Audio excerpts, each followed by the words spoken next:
안녕하세요, 묘한의사입니다. 유튜브 댓글을 보다 보면 가장 많이 나오는 댓글 중에 하나가 뭐냐면 내 피부 질환이 뭔지 그 진단에 대해서 궁금해 하시는 경우가 굉장히 많습니다. 그래서 오늘은 최초로 피부염 진단 알고리즘에 대해서 한번 알아볼 거예요. 어떻게 하면 초간단으로 내 피부염을 진단할 수 있는지.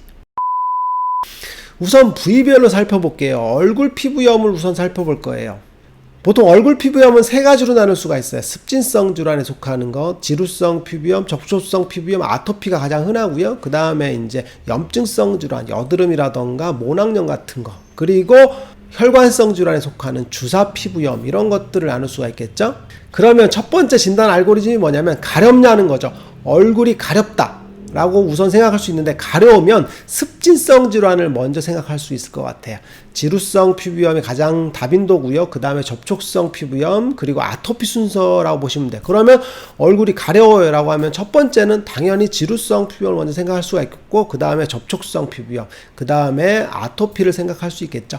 지루성 피부염 같은 경우는 가렵다 라고 했을 때 어떻게 볼 수 있냐면 얼굴에 코 주변을 보시면 돼요. 코 주변과 입 주변에 붉다, 딴 데는 좀 덜 붉은데 이 부위가 유독 붉다라고 하면 지루성 피부염을 의심할 수 있을 것 같아. 세세하게 나누면 좀 복잡한데, 나부존 중심으로 해서 코 주변이 붉고, 그 다음에 구진성 혹은 습진성, 그리고 염증성 그런 병태를 보이게 되는데, 그걸 다 떠나서 코 주변이 붉어, 그리고 입 주변도 붉어, 그러면서 얼굴이 약간 노르스름하면서 간지러워, 그러면 지루성 피부염을 의심할 수 있게 될 것 같아요.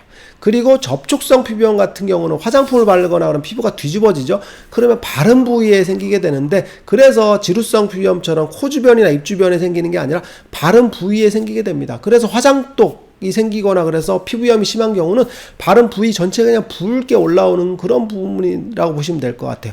목에 발랐다 그러면 목이 빨개지겠죠. 그래서 바른 부위를 중심으로 생기게 되는데, 일반적으로 접촉성 피부염으로 진단되는 경우에도 지루성 피부염이 되게 많아요. 무슨 얘기냐면, 지루성 피부염을 갖고 있다가 화장품 같은 거나 혹은 자극되는 행동을 했을 때 지루성 피부염이 심해지는 형태가 되겠죠. 즉 지루성인지 잘 모르고 있거나 미약한 상태였다가 그게 확 심해지니까 그때서야 접촉성 피부염이라고 진단받는 경우가 많은데, 이때도 원래는 지루성 피부염이었을 가능성이 높다고 보시면 돼요.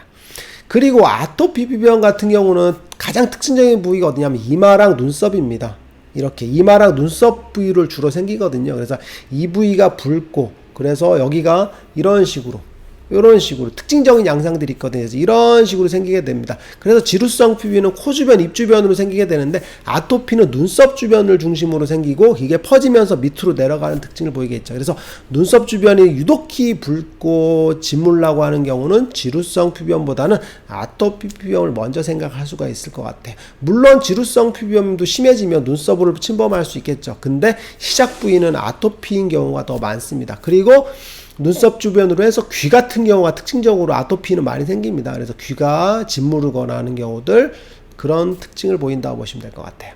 그리고 두 번째, 얼굴이 가렵지 않다 라고 본다면 세 가지 증상을 보통 의심할 수가 있는데, 첫 번째는 여드름이죠. 여드름은 흔하게 경험하잖아요. 그래서 여드름은 가렵지가 않습니다.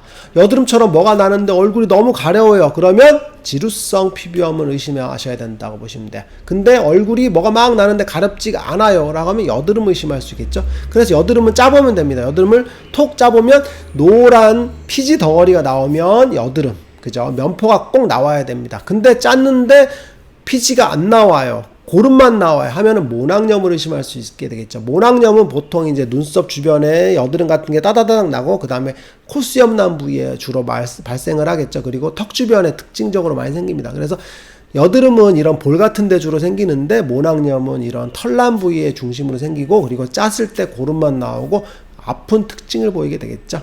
그리고 붉어지는데 가렵지 않은 경우는 주사 피부염을 의심할 수가 있게 되는데, 주사 피부염 같은 경우는 진단이 꽤나 어렵습니다. 초기형 주사 같은 경우는 홍주형 주사라 그래서 볼이 붉은 형태가 있고, 그게 좀 더 진행되면 구진형 주사라고 해서 여드름 같이 막 납니다. 특징적으로 코 주변을 중심으로 생기기 때문에 지루성 피부염과 굉장히 혼동되는 경우가 많아요. 그리고 후기형 주사 같은 경우는 코 주변으로 해서 막 부풀거든요. 그런 형태를 보인다고 보시면 되는데, 가렵지가 않은 특징 을 보인다고 보시면 될 것 같아요.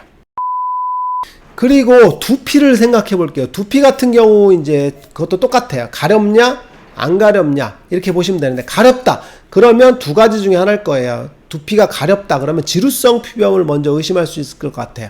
지루성 피부염 같은 경우 두피가 가려면서 비듬이 심하게 생기고, 그리고 심할 경우 진물이 나는 형태를 보이게 되겠죠. 그리고 지루성이 오래된 경우에는 모낭점 같은 게 같이 생기는 형태들을 보이게 되겠죠. 그리고 또 하나는 이제 아토피 피부염을 보이게 되죠. 아토피 피부염도 두피 전체가 가려운 경우가 많거든요. 그리고 붉어지는 경우가 많은데, 지루성 피부염 같은 경우는 머리 전체로 붉어지는 형태를 보이는 경우가 많은데, 아토피는 보통 이제 귀 주변에 아토피가 있을 경우 옆으로 침범하는 경우가 많고, 뒷목에 있을 경우 뒷목으로 침범하는 경우가 많아요. 그래서 전체적인 그런 홍조보다는 국소적인 부위를 보이는 경우가 더 많습니다. 그리고 아토피 피부염 같은 경우는 이제 아토피가 두피에만 있는 경우는 별로 없거든요. 그래서 몸에도 있다라는 특징을 보이겠죠. 그래서 몸에 피부염이 있고 머리가 붉고 근데 자꾸 이제 몸으로 가렵다 그러면 아토피 피부염, 그리고 얼굴이 붉고 머리가 가렵다 그러면 지루성 피부염을 의심할 수가 있을 것 같아요.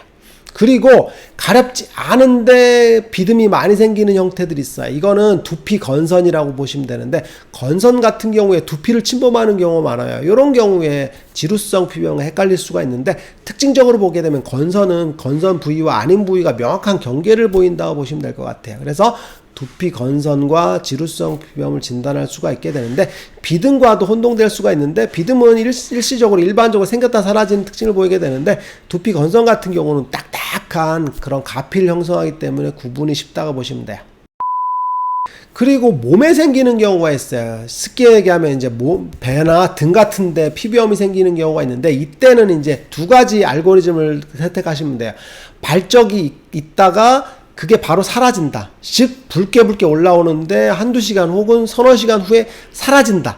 사라지는 게 중요해요. 사라지면 두드러기 같은 걸 의심할 수 있겠죠. 두드러기에서 이제 묘기성 두드러기라던가 아니면 콜린성 두드러기 같은 두드러기 계통을 생각하실 수 있어요. 왜 그러냐면 두드러기는 생겼다 사라졌다 생겼다 사라졌다 하거든요. 근데 발적이 생겼다 사라지지 않아요. 이때는 이제 습진성 질환을 의심할 수가 있게 되는데, 습진 같은 경우는 이제 아토피 피부염 같은 경우나 지루성 피부염을 의심할 수 있겠죠. 아토피 피부염 같은 경우는 이제 접히는 부위에 주로 생기겠고, 지루성 피부염 같은 경우는 주로 생기는 부위가 가슴이나 등 같은 경우가 생기는데, 주로 가슴 이 앞부분 유방 사이에 주로 생기고, 어깨 쪽도 이쪽 사이에 많이 생기거든요. 그리고 겨드랑이도 요런 부위에 특징적으로 생기는 특징을 보이게 될 것 같아요. 그리고 가렵지 않은데 뭐가 막 생기는 경우에 또 의심할 수 있는 게 뭐냐면, 건선과 장미색 비강진을 의심할 수 있게 돼요. 근데 건선의 빈도가 굉장히 높고 비강진은 빈도가 낮습니다. 그래서 몸에 뭐가 막 뿔긋뿔긋하게 나는데 그게 사라지지 않고 있어요. 근데 동글동글한 모양을 그려. 그러면 건선. 그리고 그게 오랫동안 지속되면 넓은 형태를 보이게 되겠죠. 그러면 판상형 건선을 의심할 수 있을 것 같아요. 그리고 손발바닥의 경우에는 굉장히 단순합니다. 손발바닥에 생기는 질환은 이제 한포진이라던가 손습진, 수부습진이라고 하죠. 이런 습진 계열이 주로 생긴다고 보시면 될 것 같은데, 뭐 건선 같은 경우에도 손톱 건선 같은 경우가 침범할 수 있을 것 같아요. 근데 대체적으로 보면 손은 한포진 같은 경우는 손발바닥에 물방울 같은 수포가 생기는 게 한포진이라고 보시면 될 것 같고, 그리고 수포가 없는데 손등이나 손바닥으로 넓게 짓무르면서 막 퍼지는 형태들은 손습진, 대체적으로 아토피나 지루성 피부염 있는 경우가 잘 생기거든요. 그래서 원발성 질환보다는 이제 다른 질환에 의해서 넘겨오는 경우가 많다고 보시면 돼요. 그리고 화폐상 습진도 의심할 수 있어요. 손등이라던가 이런 팔꿈치, 그리고 정강이 부위에 동글동글하게 생기는 경우가 있거든요. 이때는 이제 수포가 잡히면서 진물이 콸콸 쏟아지는 특징을 보이게 되는데, 화폐상 습진은 수포가 잡히는 게 특징입니다. 한포진에서 손바닥에 수포가 잡히는 것처럼 손등이나 팔, 정강이 부위에 수포가 잡히면서 이게 점점 합쳐지는 형태를 보이게 되겠죠. 이때도 화폐상 습진을 의심할 수 있을 것 같아요. 오늘 이 시간에는 피부염의 진단에 대해서 한번 알아봤어요. 정확하게 내 피부염이 무엇인지를 알아야만이 관리하는 방법도 정확하게 할 수 있을 것 같아요. 묘한의사에게 궁금한 것이 있으면 댓글로 남겨주세요. 영상을 통해서 답변해 드리겠습니다. 빠잉! 영상이 도움이 되셨나요? 구독과 좋아요 부탁드리겠습니다.